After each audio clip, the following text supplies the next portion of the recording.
Welcome to the Slop Farm. Enjoy the video. In this video, I will explain how to make homemade gelatin powder. First, gather high-quality bones, ideally from grass-fed or pasture-raised animals, such as beef knuckles or chicken feet. Place them in a large pot and cover them with water, adding about 2 tablespoons of apple cider vinegar. This helps extract minerals and collagen. Simmer gently for a minimum of 12 hours, up to 24 hours, ensuring the liquid remains at a low simmer. After simmering, carefully strain the broth through a fine mesh sieve or cheesecloth to remove all bone fragments and solids. You want a clear liquid. Now, pour this strained broth back into a clean pot. Gently simmer it again over medium-low heat. The goal here is to reduce the liquid by about 1/2 to 2/3, concentrating the collagen and flavor.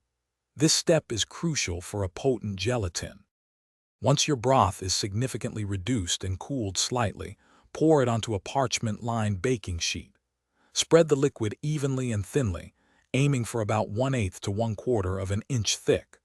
Place this into an oven set to its lowest temperature, typically around 150 degrees Fahrenheit, or use a food dehydrator.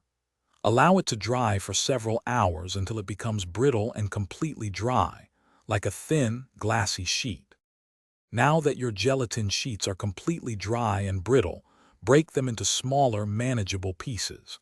Transfer these pieces to a high-speed blender or a clean coffee grinder. Process them until you achieve a fine, consistent powder. This homemade gelatin powder is now ready for use in various recipes. Store it in an airtight container in a cool, dark pantry, where it can last for several months. Thanks for watching. Consider subscribing if we helped you today.